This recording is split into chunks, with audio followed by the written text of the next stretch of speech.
Hello students, क्या होगा जब आप बोर्ड एग्जाम्स में बैठे हैं और आपको किसी क्वेश्चन का जवाब ना आए। सवाल कुछ ऐसा ही था और जिसका जवाब भी मिलना तय था। यानी कि जवाब की बात करें तो ऐसी खबरें आ रही है। यानी कि बात करें, दिल्ली के शिक्षा निदेशक ने स्टूडेंट्स से बातचीत की। यानी बोर्ड एग्जाम्स करीब हैं तो ऐसे में स्टूडेंट्स से बात करने वो एक दिल्ली के सरकारी स्कूल में पहुंचे। यहाँ पे देखिए, दिल्ली के जो आपके शिक्षा निदेशक हैं और आईएएस जो है, आईएएस ऑफिसर, वो स्टूडेंट्स को उन्होंने बोर्ड एग्जामिनेशन से पहले सवाल लगाया। यानी उन्हें सजेशन देने पहुंचे कि अगर आपको परीक्षा में आप बैठे हैं और आंसर ना आए तो सवाल को कैसे अटेंड करेंगे और क्या लिखना चाहिए, पूरी कंप्लीट जानिए। जिसके जवाब के बाद जो है उन पे विवाद छिड़ गया। क्या ऐसा उन्होंने बोला जिसके बाद जो है विवाद छिड़ गया, ये भी जान लेंगे आप लोग को।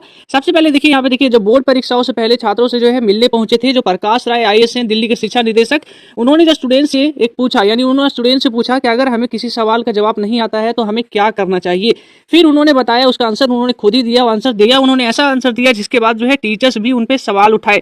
टीचर्स ने भी उन पे सवाल उठाया। उन्होंने कहा कि अगर स्टूडेंट्स को बोर्ड एग्जाम्स में आप बैठे हैं और आपको किसी भी सवाल का आंसर नहीं आता है तो आप लोग उसको को खाली नहीं छोड़ना चाहिए। ये करेक्ट बात कही, इससे सभी सर सहमत है। लेकिन उन्होंने कुछ और भी कहा। उन्होंने कहा कुछ भी लिख दीजिए, यानी कि अगर आपको कुछ याद नहीं आता है तो सवाल को, यानी कि क्वेश्चंस को ही आंसर में दोहरा के आ जाइए।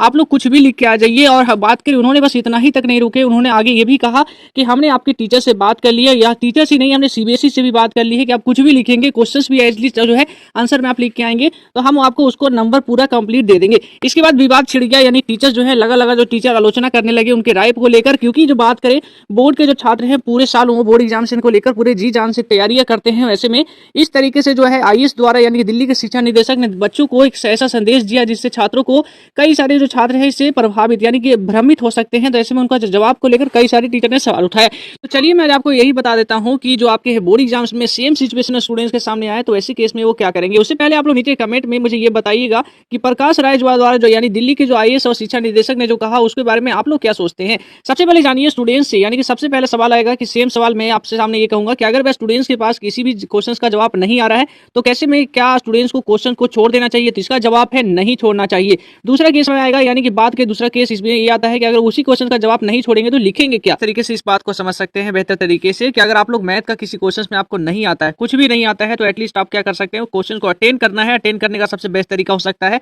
आप लोग उसमें जो भी चीज गिवन है एटलीस्ट वो तो लिखिए। अगर गिवन तक आप लिख लेते हैं, अगर फॉर्मूला भी लिख के छोड़ देते हैं, सवाल आपको नहीं आता है बेशक आप ना करिए, गिवन लिखिए, फॉर्मूला लिखिए, यहाँ तक के भी आपको मार्क्स मिलेंगे। टीचर्स भी कहते हैं। और सीबीएसई बोर्ड का स्टेप मार्किंग भी मैं आपको दिखाऊंगा जिसमें आप लोग देखिएगा किस तरीके से बोर्ड जो है यहाँ पे गिवन तक के, यानी कि बात की तो 3 मार्क्स का सवाल में अगर आप गिवन भी लिख देते हैं तो 1 मार्क्स तक का यहाँ पे बन जाते हैं। इसलिए कहा जाता है कि बोर्ड में क्वेश्चंस को छोड़ के नहीं आना चाहिए, उससे रिलेटेड कुछ ना कुछ लिख के आना ही चाहिए। तो इसी तरीके से और भी हमारी लेटेस्ट वीडियो आती रहेगी। तो अभी इस वीडियो में इतना ही दोस्तों, लेकिन वीडियो को खत्म कर, लेकिन उससे पहले स्टूडेंट्स अनअकैडमी प्रेजेंट कर रहा है अनअकैडमी स्कॉलरशिप एडमिशन टेस्ट, वो भी पूरी तरीके से फ्री में। और साथ ही साथ आपको मौका दे रहा है Unacademy total win scholarship both 1 crore का स्कॉलरशिप जीतने का मौका।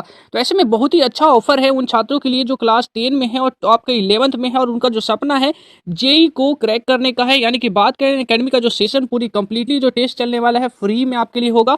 बिल्कुल भी कोई चार्जेस आपको देने की जरूरत नहीं है। बस आपको जो स्क्रीन पे शो हो रहा है कोड, उस कोड का इस्तेमाल करना है। लिंक डिस्क्रिप्शन में है, लिंक पे डिस्क्रिप्शन पे क्लिक करेंगे, वहां पे कोड डालेंगे और इनरोल हो जाएंगे। पूरी तरीके से फ्री में होने वाली है। यहाँ पे देखिए पूरी टेस्ट के बाद डाल लीजिए, पूरी अटेम्प्ट, ये पूरी तरीके से लाइव टेस्ट होगा। और साथ ही साथ आपको ये भी पता चलेगा कि अगर आप क्लास 10 में है और आपका जो टारगेट है, आपका जेई का जो है आपका टारगेट 2023 में जब रहेगा तो अभी से आप कितना प्रिपेयर है। अगर आप 11th में है तो 2020 में आपका जेई का जो एग्जाम्स होगा उसके लिए आप कितने प्रिपेयर है, पूरी डिटेल एनालाइज भी किया जाएगा। यहाँ पे पूरी कंप्लीट ऑल इंडिया रैंक भी आपको यहाँ पे टेस्ट में पता चलेगा और साथ ही साथ स्कॉलरशिप जीतने का मौका मिलेगा। यहाँ पे देखिए जो है टॉप 2 रैंकर्स को मिलेगा 100% का स्कॉलरशिप। और यहाँ पे हर एक स्टूडेंट्स के लिए यहाँ पे रखी गई है। अगर 33 से 232 तक भी आते हैं तो आपको 25% का स्कॉलरशिप यहाँ मिलता है। और यहाँ पे देख लीजिए दोनों ही क्लासेस के लिए यहाँ पे पूरी कंप्लीटली स्कॉलरशिप अनअकैडमी की तरफ से दी गई है। इसमें ज्वाइन होना काफी सिंपल है। इस तरीके से लिंक डिस्क्रिप्शन में दिया गया है, वहां पे जाके क्लिक करेंगे तो इस तरीके से पेज खुलेगा। नीचे स्क्रॉल डाउन करेंगे तो आपके क्लास के अनुसार आपको एनरोल कर लेना है। इसी तरीके से एनरोलमेंट आपका जो सिलेबस होगा इस तरीके से यहाँ पे देखिए फिजिक्स, केमिस्ट्री, मैथमेटिक्स में क्या सिलेबस होगा। क्लास 11th स्टूडेंट्स के लिए, 9, 10 स्टूडेंट्स के लिए इस तरीके से सिलेबस होगा। और 1 करोड़ का स्कॉलरशिप आप तभी जीत पाएंगे और फ्री में टेस्ट में तभी ज्वाइन हो पाएंगे जब कोड पे है, यानी कि स्क्रीन पे शो हो रहे कोड सीख हिंदुस्तान को इस्तेमाल करेंगे। तो इसका लिंक डिस्क्रिप्शन में है, जल्दी से जाकर